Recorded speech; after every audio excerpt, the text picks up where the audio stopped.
Hey everyone, it's Heather Nichols for Tailored Expressions, and today I'm excited to introduce you to the new Petal Prints Cardmaking Kit. First, let's take a look at what's included in the kit and the additional add-ons that you can purchase. All of our kits come in a vinyl zipper pouch with a sticker on the front so you can keep everything together. The star of this kit is the Petal Prints Stamp and Stencil Combo Set. There's a red rubber stamp that features the flower arrangement, and then stencils to add colors to the flowers, the flower centers, and the leaves. The Petal Prints patterned stamp set includes all of the details for the flowers and the leaves that you can use with the coordinating dies to build your own flowers. You can also use these patterns to create your own designs. And finally, included in the kit are the Insider's Petal Prints panels. There are 6 different sentiments, so you get 2 of each one, to use inside your cards, but these also work for the front of your cards as well. These panels are also available to purchase outside of the kit. Outside of the kit, you can also purchase the Petal Prints envelope seals. There are 2 different designs in the pack. And you can also purchase the Foil-It Petal Prints panels. These toner printed panels are perfect for foiling, or you can use them as is as well. Here are additional supplies that I'm using for the projects I'm sharing. For ink, I'm using blue raspberry, tropical punch, candy corn and pumpkin, mango and honey, avocado and olive, blueberry, cherry pop, mushroom, toffee, and chocolate truffle. I'm using pixie spray to hold my stencils in place, blender brushes for ink blending, the A2 Layer Stacklets die collection, the Foil-It Hello Lovely panels and the coordinating Hello Lovely die collection, the Foil Magic Shim,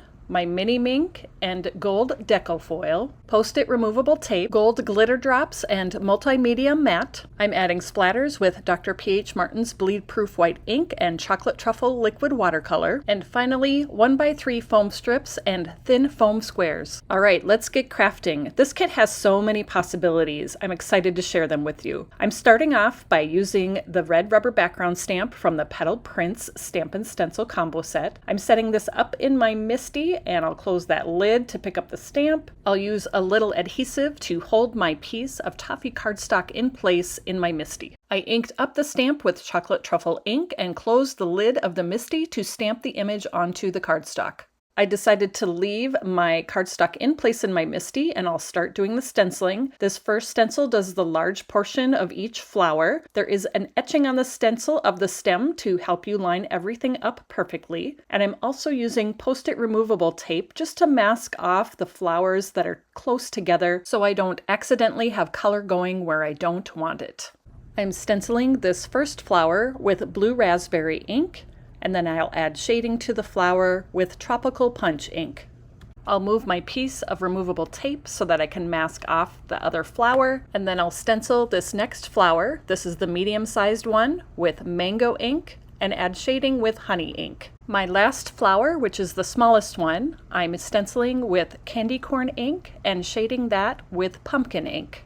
I'll take off the removable tape and remove the stencil from this first layer, and then we'll move on to stencil number 2, which is going to add the centers to the flowers. Since you're stenciling on top of another ink color, choose a color that is darker. For the largest flower, I'm using blueberry. For the medium flower, I'm using mushroom. And for the smaller flower, I'm using cherry pop. This last stencil adds color to the leaves, and I'm stenciling the leaves with avocado ink and adding shading with olive ink. Taking off that last stencil reveals the final colored image. And then one thing, by leaving my cardstock in my MISTI to stencil it means that I can stamp the main image over the top once again. You don't have to stamp this image again, but I feel like it gave a nice crisp look to the image. I decided to stamp a few of the patterns from the Petal Prints pattern stamp set around the floral design. I stamped the patterns with toffee ink onto the toffee cardstock, giving it a tone-on-tone look. These patterns are fun to add texture and interest to your projects. Next, I'm going to create templates in my MISTI for stamping all of the patterns from the Petal Prints pattern stamp set onto the coordinating Petal Prints die cuts. I set up all of the patterns in my MISTI, giving them lots of space between each one, and then I'm stamping the images onto the grid paper in my MISTI. I cut out all of the dies from scrap pieces of cardstock, and then I'm using Scotch removable tape to add the templates into my MISTI, lining them up around the coordinating stamped images. I cut out my cardstock with the die cuts, and before I add the patterns, I'm adding a little shading. The large flower cut out of blue raspberry cardstock is shaded with Tropical Punch ink. The smallest flower cut out of candy corn cardstock is shaded with pumpkin ink. The medium-sized flower that's cut out of mango cardstock is shaded with honey ink. And the leaves that are cut out of olive cardstock are shaded with olive ink. Next, I'll add those die-cut pieces into the template that I created in my MISTI. You'll notice that I didn't shade the flower centers, and that's because they're just really small and the shading isn't going to stand out too much. Once I had all of the pieces into their templates, I inked up the stamps with chocolate truffle ink and closed the lid of the MISTI to stamp them on the die-cut pieces. I took the pieces out of the MISTI using a die pick just to help me get them out of the templates. Having a template like this set up in your MISTI enables you to stamp multiple die cuts really quickly and easily. We'll be using these pieces to build flowers a little later in the video. Next up, it's time to do some foiling. I have panels here from Foil It Hello Lovely, Foil It Petal Prints, and the Insiders Petal Prints. I have my mini mink here and I have it set to a 3, and I'll also be using my Foil Magic Shim. I'll trim gold deco foil down to cover the images on the panels. I'll layer the